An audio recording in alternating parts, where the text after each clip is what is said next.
Welcome into another edition of the Game Time TBD Sports Show. I'm your host, Bryant Graham, with your other host, Dusto Watts. What's up, Dusto? Bear, been a little busy today painting my future daughter's bedroom. So sorry for my appearance, looking a little greasy. Wasn't able to get a little dressed up for this episode, but nonetheless, I am happy to be here. All good, brother. You look beautiful to me. But yeah, guys, today we're going to talk about the quick video on the two uh, NFL games out of three that we've got remaining. We've got the NFC Championship, we've got the AFC Championship. You've got New England going into Denver, and then you have Seattle hosting the LA Rams matchup for the third time this year's divisional foes. So yeah, we're going to get into that. Both teams, all four teams, playing for an opportunity to play in San Francisco in the Super Bowl in 2 weeks, which we will follow up on that as well.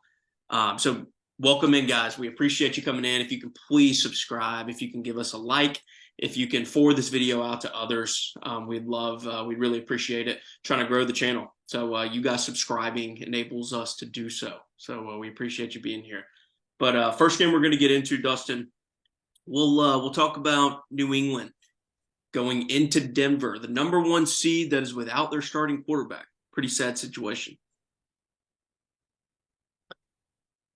I have something. This may be foreshadowing a little bit, but I think as a visitor, it's important to appreciate when you go into somebody's house, go into somebody's home, and understand what you're doing there. And you know, I think and we're talking about Patriots here, right? Mm-hmm. They they are gonna go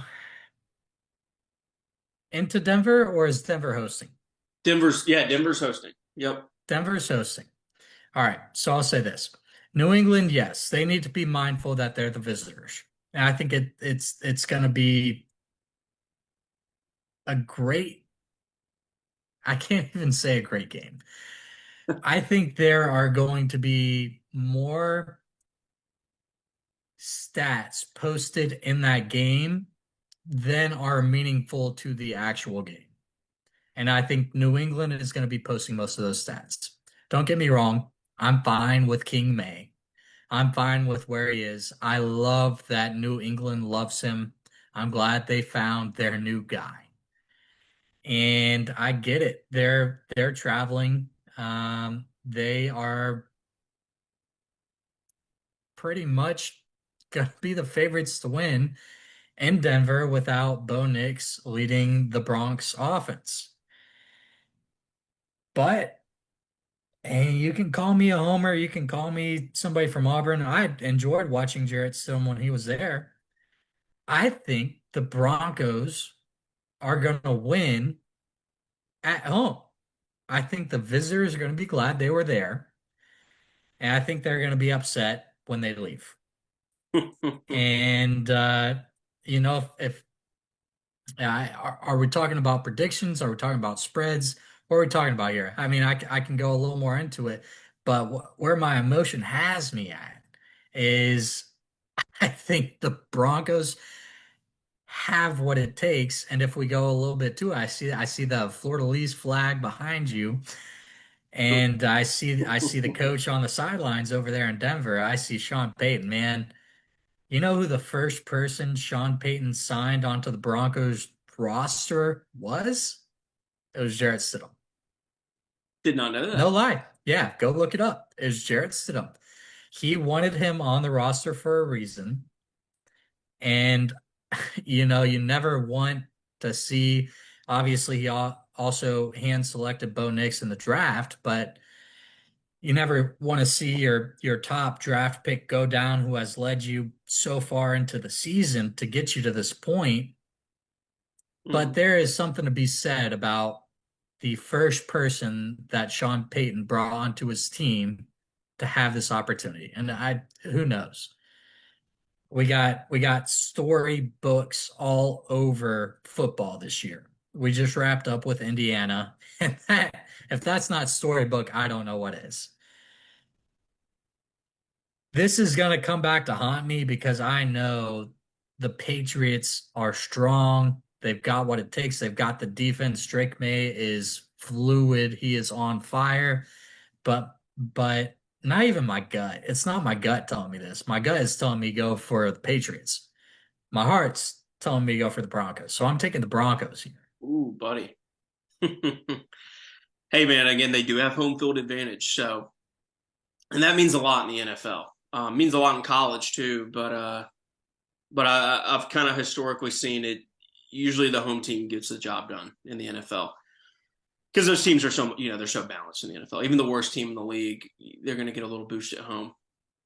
But one thing I will say in Denver's favor, they're number one. A lot of these teams in the playoffs, or the last teams remaining, are up there in turnovers, but Denver is number one in turnover differential at four. The last game they had 5 turnovers on Josh Allen, so that could be crucial in getting them the victory. Also, a key note: J.K. Dobbins is potentially going to be back for this game, and he's been out, so that could be a razor for this. Maybe they run the football a little bit more and kind of just focus on that defense and try to grind out a victory.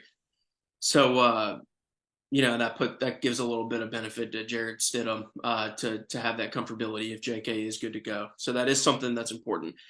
I do think, Bo Nix is the best player on that team. I think losing a guy like that, the way it happened, and so you can go back to the Super Bowl when Carson Wentz went down a couple games for the end of the year, and Nick Foles came in and he won the Super Bowl.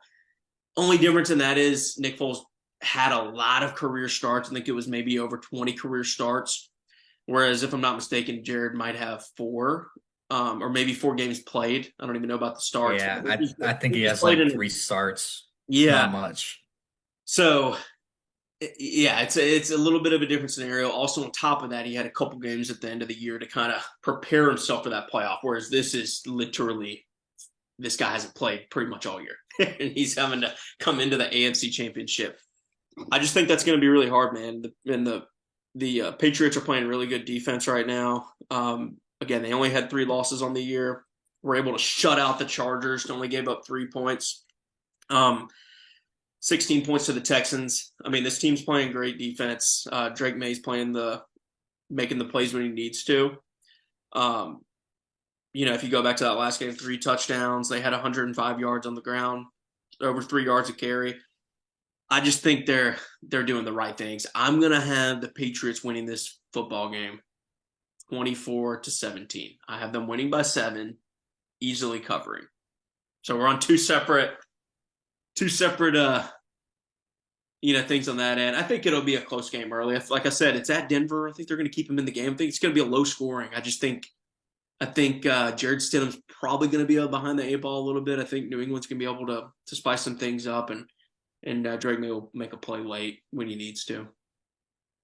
So all right, so we are giving scores. I was a little curious about that. I'm gonna say the game ends 17-17, and I think the Broncos win 2017 in overtime. nice. That would be exciting, man. If that's what we're going with. Yeah. Would be So disappointed with that. again, gut is telling me Patriots, heart's telling me Broncos. We'll see which one wins. Yep. And the other game that we've got, which I think is going to be an exciting matchup, is going to be the Rams going into Seattle. Pretty sure they went into Seattle a couple months ago, and that might have been, if I'm not mistaken, a thriller. The one where the Rams were actually up by 17, if I'm not mistaken, and Seattle stormed back, won in overtime. Absolute thriller. So Seattle won that one. The Rams won the other match. Trying to see who wins best 2 out of 3, man, and get a chance to go to the Super Bowl. What is your biggest takeaway in this game? My biggest takeaway is act like you've been here before. Sean McVay, Matt Stafford, they've been here before. I think they are going to come in with their experience. And I know Seattle is super hot right now. Can't count them out. I don't think it's going to be a blowout by any means. I think it's going to come down to fourth quarter. I think it's going to come down to Sam Darnold is going to have the opportunity to drive down the field. And I think it might potentially get to a point where he just needs to get to the 30, 35-yard line. And if the Seahawks kicker can put the field goal in, we'll see if that counts for the win or counts for overtime. I'm sorry I'm talking about overtime so much, but this is where we are in the playoffs. It happens. It happens a lot in the playoffs. And I between these two teams, I mean, if we're talking about blowout, the only blowout I realistically see is the Patriots blowing out the Broncos. But we've already gone over that. I don't see a blowout one way or the other in this Seahawks Rams game. I think Matt Stafford has the composure, he has the experience. Geez, I remember him playing in college football and when he came into the league playing with Detroit and when he made the move over, the dude is solid. On the flip side of that, you got Sam Darnold. He's had two stops before he hit his stride in Seattle. And those two stops, very easy to argue, he didn't have the right structure within the system. He didn't have the right structure within the team. He didn't have the right head coaching structure, and he didn't have the right quarterback coach. Now you see him in Seattle, and he is lights out. I think you bringing up Nick Foles is awesome earlier in the conversation, but this is where I'd bring up Nick Foles. Not because he's having an opportunity this late in the season, but having an opportunity this late in his career. And he's not even really that late in his career. But Sam Darnold has shown that he deserves a starting position as a quarterback, and he's here one game away from playing in the Super Bowl. Yeah, what we're going here, I think I'd take the Rams 27-23. It's a good prediction, man. Yeah, and speaking of that, man, I mean, these teams are so even. You go back to earlier in the year, and they beat the Rams won at home 21-19 over Seattle. And then, like I mentioned before, the Rams did have a 16-point edge, but Seattle was able to come back and win 38-37. So the past two games were a combined 3 points.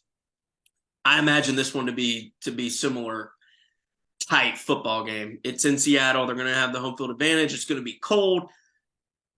I do agree with you. I think, one thing about the Seahawks is they are number one in rushing, and that's helped them carry them a lot in a lot of football games this year. They've been able to control the game, but they have an injury at running back. They're going to have to rely on Kenneth Walker, and he is a capable back, but I think, losing the other guy, it's gonna be hard. And, I think they'll have success in running the football, but it is gonna be hard when you lose one of your guys and you're having to rely so much on one other guy. And you look at Seattle, I mean, you look at LA in that previous matchup, they had 37 points. Yeah, they gave up a lot. Seattle came back, but they had 581 yards. They had 6.6 yards to play. I think that Matt Stafford is going to come out here, win this football game. Similarly to you, I think that it's going to be like a 27-24 football game, right on par with you. I think Devontae Adams, I think those receivers, Puka, I think they're going to be able to you got Matt Stafford, you got Devontae Adams, you got Puka. I think those guys are going to be able to make the plays late to push them over the edge on the road. And I think they're going to get the dub. And you're going to have Matt Stafford back in the Super Bowl. Maybe he retires after this. Who knows? I think you're going to have a Patriots-Rams Super Bowl rematch of 2019, but a lot different. Very different. Extremely different. Yeah, this isn't like one of those Chiefs-49ers rematches. These teams are a lot different than they were back then. Different quarterbacks, totally different football teams. And I don't think look at the Patriots. Same uniforms, different players. Exactly. Different coaches. It's exciting. Matt Stafford's the one guy, but then again, it's kind of cool. Matt Stafford to see the trajectory of his career and to see how he's been able to sustain it, I think is awesome. And for him to get another Super Bowl, I wouldn't be mad about that. And then on the other side, I mean, seeing, yeah, the Patriots, they've won plenty of Super Bowls, but it's a completely different team, coaching staff. And, seeing those young guys like Drake May get one, I wouldn't be mad with either. So, Yeah, people were probably expecting once Tom Brady retired, oh, it'll be 10, 12 years before we see the Pats back in the Super Bowl. And yeah, didn't happen that way, but it's a completely different feel, right? Because back in the Tom Brady Patriots era, they were the Darth Vaders. Now the dark side is the Chiefs. So seeing the Patriots make it back, it's like well, at least we don't have to see the Chiefs again. So yeah, if we're able to see Drake May pull one off this early in his career, so be it. But I've always been a fan of Matt Stafford. I like what he brings to every organization he's been to. He brings silent leadership, at least in what the media and the cameras and in game can see. So he's somebody that I just really like to root for. yeah. And, man, like we mentioned, three potential rematch options, but a lot of them, there's a lot of new faces. So I mean, whatever matchup you get in the Super Bowl, it's gonna be a fun one.